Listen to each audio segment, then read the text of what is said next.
Aujourd'hui, moi, on se déballe. Pff, ma tête a explosé quand j'ai vu le carton. Mon cadeau d'anniversaire en avance, un cadeau de fou malade, hein, parce que je m'attendais pas à un truc comme ça, mais apparemment je le mérite. Donc le carton est là.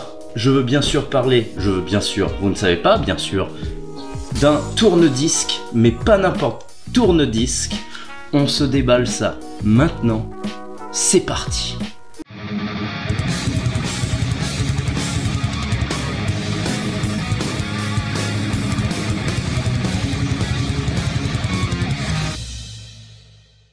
Salutations, c'est le pirate et Petit Moa. Bienvenue à bord de notre chaîne et aujourd'hui, on se déballe quelque chose de spécial. Mon cadeau d'anniversaire en avance. Alors, c'est une platine pour écouter des vinyles. Vous savez tous maintenant, j'essaye de développer ça sur ma chaîne. Je suis passionné de vinyle. C'est bien plus vieux que les figurines. Je veux juste développer quelque chose en plus sur ma chaîne.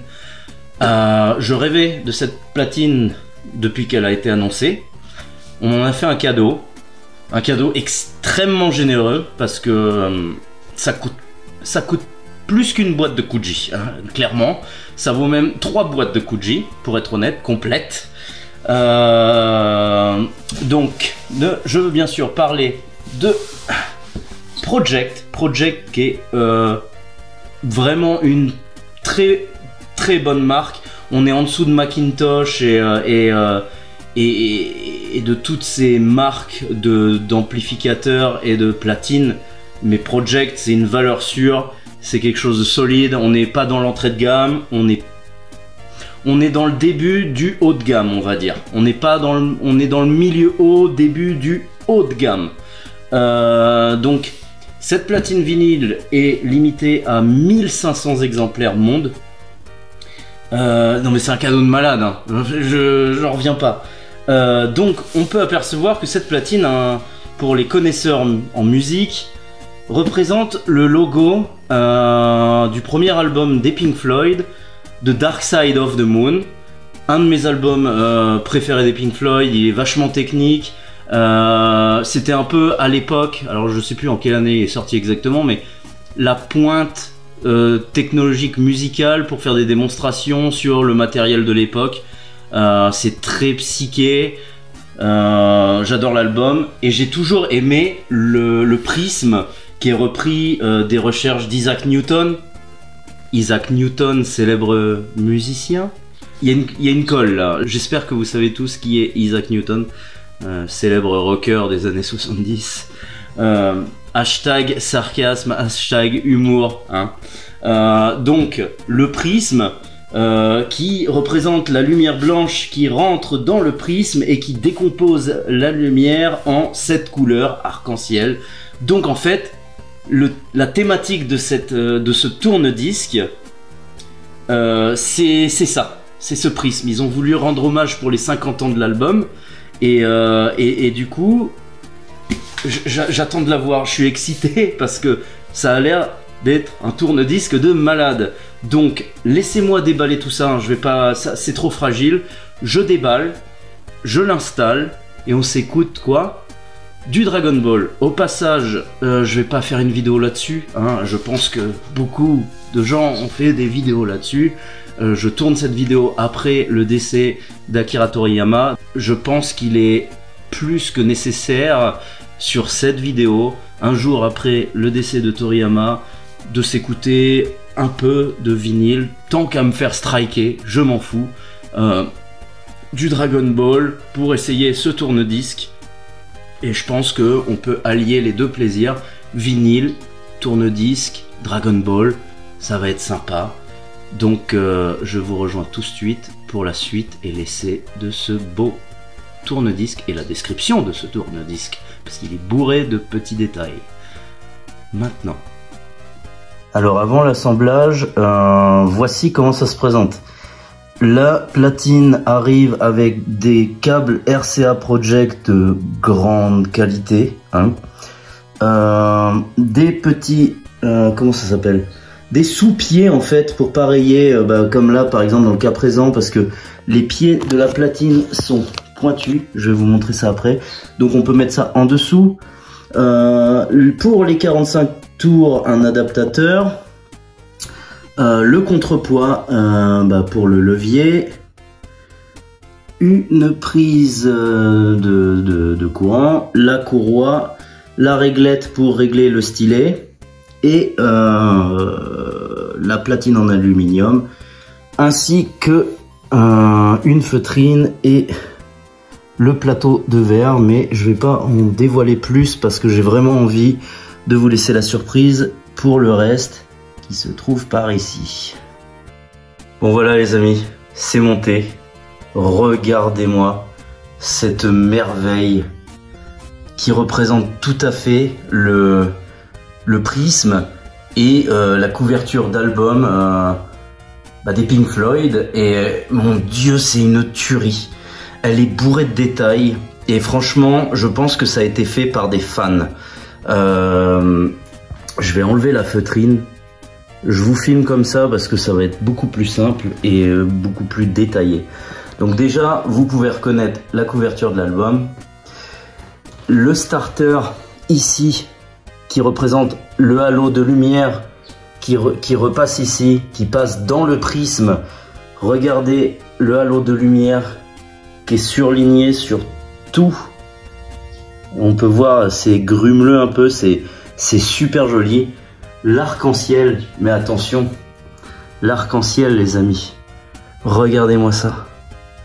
Il s'allume. Il s'allume. Et la lumière passe dans le manche acrylique.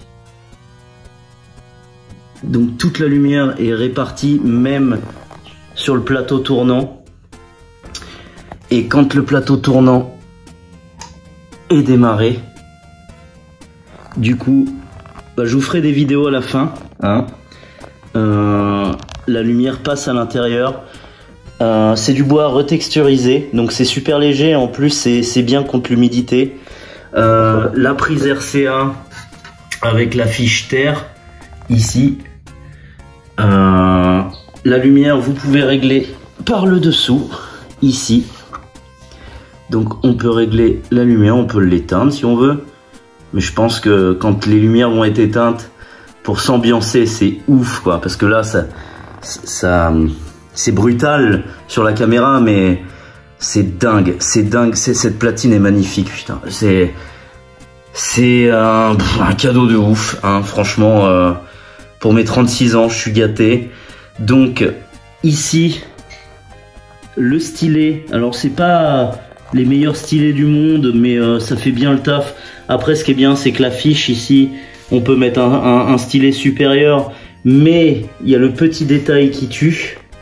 C'est que, je vais zoomer, vous pouvez voir ici, là, le surlignage qui rappelle en fait l'intérieur de la couverture de l'album de Dark Side of the Moon. Et ça déboîte, clairement. Le manche en acrylique, je crois, enfin, c'est assez rare, j'en ai jamais vu. Alors je sais plus si c'est de l'acrylique ou une autre matière, mais en tout cas, ça rend super bien. Parce que... ça rentre bien dans le thème. Je vais l'éteindre.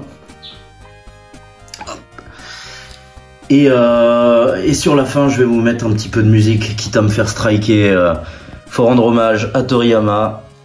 Ici, alors elle est pas automatique. Hein. J'ai galéré par contre. Alors ici, là, il y a un petit aimant pour bien tenir le manche. Et donc en fait, pour régler avec ça, j'ai assez galéré. Hein. Ça m'a pris 20 minutes à réussir à le placer sur le 20 pour que le stylet soit pas trop brutal à appuyer sur le disque. Ça se fait, hein, mais j'ai un peu galéré quand même. J'ai pris du temps, mais en étant patient, ça passe. Donc voilà, voilà ce que je peux dire. Platine magnifique.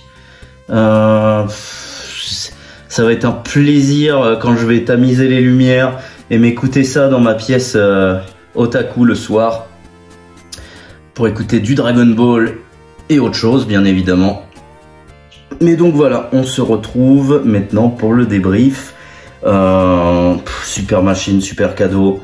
facile d'installation, magnifique avec les pieds en prisme également, triangulaire. Franchement, elle déboîte, je vais vous faire des beaux clichés à la fin. Et puis on va essayer de passer de la musique, quitte à se faire striker, c'est la vidéo plaisir quoi. Voilà les amis, franchement, j'espère que vous avez kiffé la petite démonstration. Moi, j'adore mon cadeau. Honnêtement, c'est du même acabit que de recevoir une résine, hein. Une platine comme ça, c'est pas le genre de truc qu'on achète tous les jours. En tout cas, dans le français moyen que je suis, je ne peux pas m'offrir ce genre de choses tous les jours. Donc, c'est un super cadeau. Honnêtement, j'ai été gâté. C'est le cadeau qui prouve que j'approche aussi la quarantaine. C'est le genre de cadeau que tu te fous un peu quand t'as 20 ans, mais maintenant je vieillis et ce genre de produit me rend heureux. et voilà, le pirate va avoir 36 ans le 12 mars.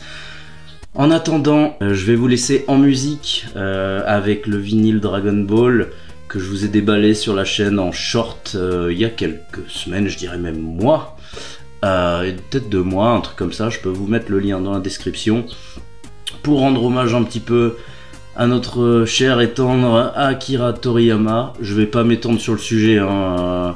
On est tous tristes,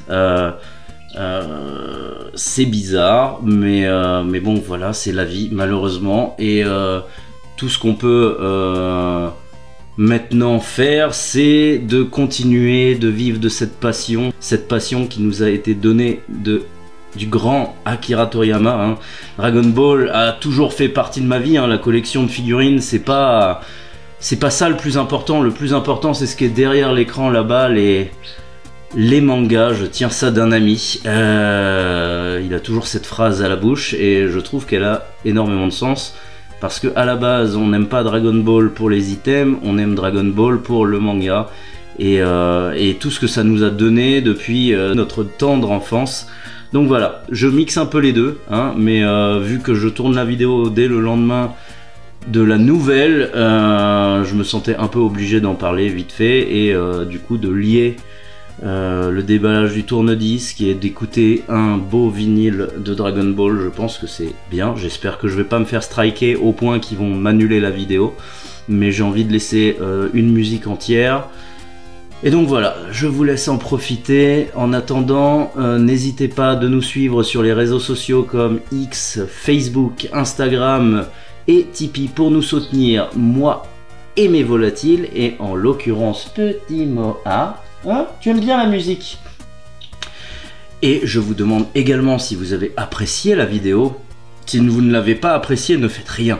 Mais si vous l'avez apprécié, le pouce vers le haut en mode super Genkidama de la mort qui tue.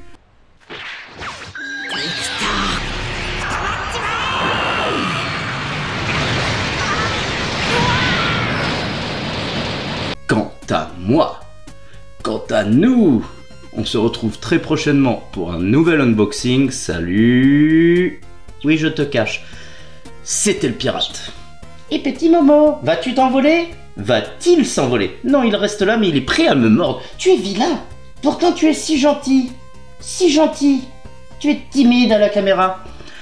Voilà.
半端じゃないぜじゃんけんパンチカメハメハ